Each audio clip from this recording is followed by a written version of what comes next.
Thank you very much, Vina, for that introduction, and good morning, everybody. Can I begin by acknowledging the traditional owners of the land on which we're all meeting this morning and pay my respects to the Wurundjeri elders past, present and emerging, and acknowledge any Aboriginal people who may be joining us at this conference today.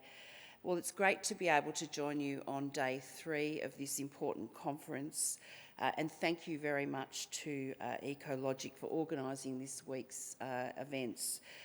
It's really important work that you've been doing over the last couple of days, and whilst it might feel like there's an enormous amount to do, I did want to take the opportunity this morning to take you through some of the significant progress that we have already started to make in Victoria since we launched our state's first circular economy plan 3.5 years ago. It's about making that systemic change as we transition to a more sustainable and circular economy, and I want to thank all of you for the role that you all play in making that a reality. We know that a significant proportion of our greenhouse gas emissions are linked to the handling and extraction of transportation, processing and the use of materials and products. And unless we radically change the way that we manage and use materials, we can't meaningfully cut emissions.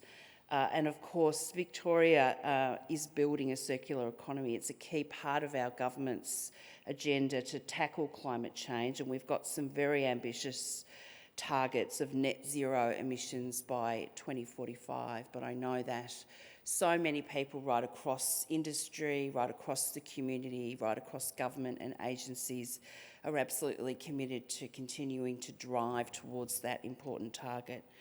The Victorian Government has made an unprecedented investment of more than $515 million to deliver what I think is the most significant transformation of waste and recycling in our state's history.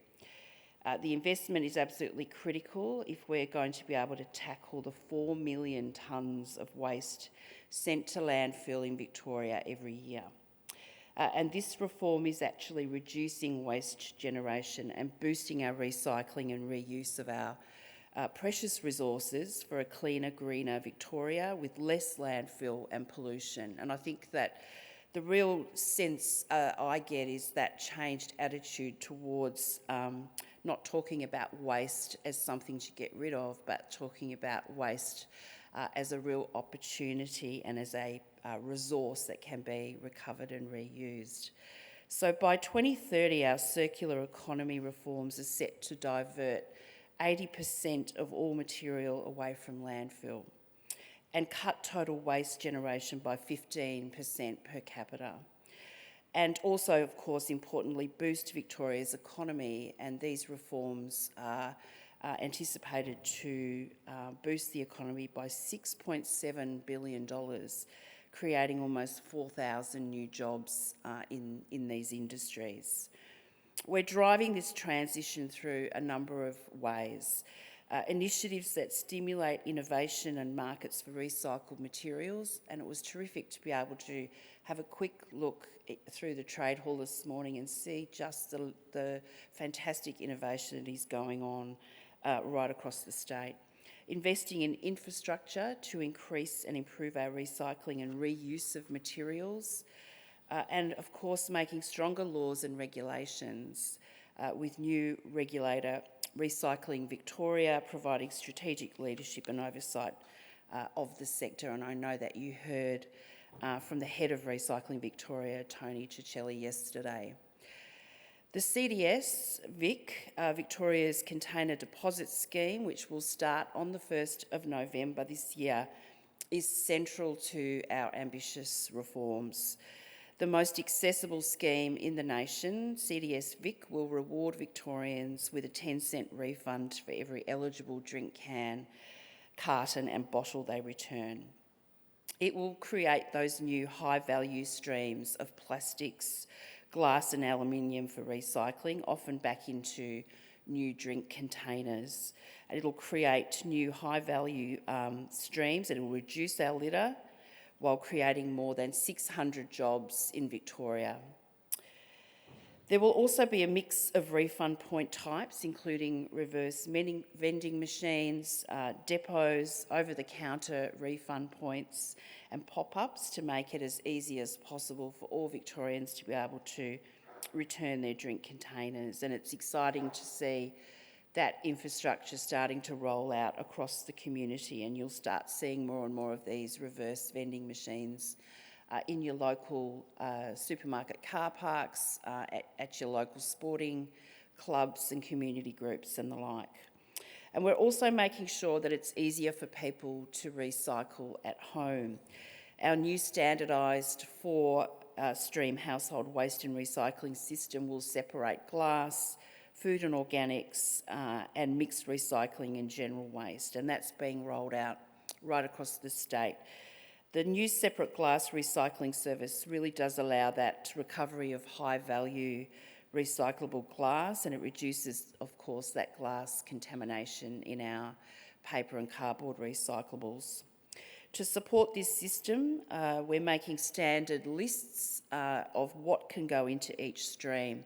I think there's still a big job to do to bring the community along this journey with us, and people are actually hungry for the right information about how they can recycle properly. And it's great to see that already 52 councils now offer a curbside food and organics waste service, and we're up to 26 councils providing separate glass services in their communities, and I'm very keen to continue to work closely with our council partners to drive that continued rollout of the curbside system. The support continues to be available for councils to do this through our $129 million package to upgrade their infrastructure and to assist councils to build awareness in their communities about the new four-stream curbside system.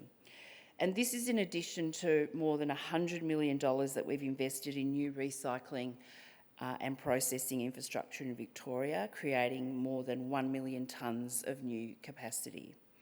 The projects we've funded through these grants include some pretty impressive new upgraded infrastructure to recover PET plastics, glass, paper, e-waste and other materials. And critically, this means that the items we're recycling at home or out in the community, whether it's bottles, cans, food and organic waste, or our old electronic devices, can find new uses across the economy rather than ending up in landfill, litter or in our waterways. We're also proud to be partnering with the Commonwealth and other states and territories on new packaging regulatory systems. At the last National Environment Ministers meeting in June, we all agreed to mandate obligations for packaging design based on international best practice. And this will also regulate out harmful chemicals and other contaminants from packaging. And I think that's absolutely critical work that we can't delay any longer. So there is a real appetite from all states, territories and the Commonwealth to get that work going quickly. The circular economy reforms underway in Victoria and nationally are not only good for our environment, but they also create new opportunities for our wider infrastructure projects by creating clean streams of materials. And I know that you've already heard, and we've seen that video this morning about the government's Recycled First policy, which is optimising the use of recycled Victorian materials like those in rail and road construction. I'd just like to take a moment to actually celebrate the fact that there's been more than 3 million tonnes of recycled material that's now been used in our major transport infrastructure projects as part of our big build. And that's an incredible base to work from and build from, and that's just the beginning.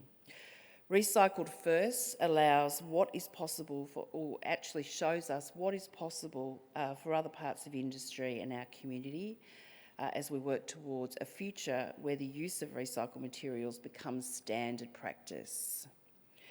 To keep up this momentum, the Victorian Government is continuing to create new opportunities to use recycled materials. Our $30 million recycled market acceleration package is delivering research, streamlined regulatory pathways and grant programs to drive demand for the uptake of recycled materials across the economy. And to date, over $14 million in grants have been awarded to 80 projects that support research, investment and innovation in end markets, including infrastructure, packaging and, importantly, organics. We've also launched the $17 million Circular Economy Business Innovation Centre, which is all about supporting business to consider the full life cycle of materials so that waste can be removed through the design process from the very beginning. The centre's delivered more than $7 million in grant funding to more than 35 projects. And the centre's focus area for this year is circular design in the built environment, which is obviously very relevant to the work that you've been doing at this conference this week. So I'd encourage you all to find out a little bit more about CBIC on their website when you have a moment. Building a circular economy is a transformational change that is clearly delivering environmental and economic benefits now, but also for generations to come. I thank all of the organisers and participants of this conference and Major Projects Victoria team for all of the work that you've done.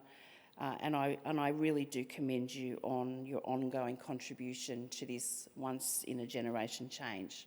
Thank you very much.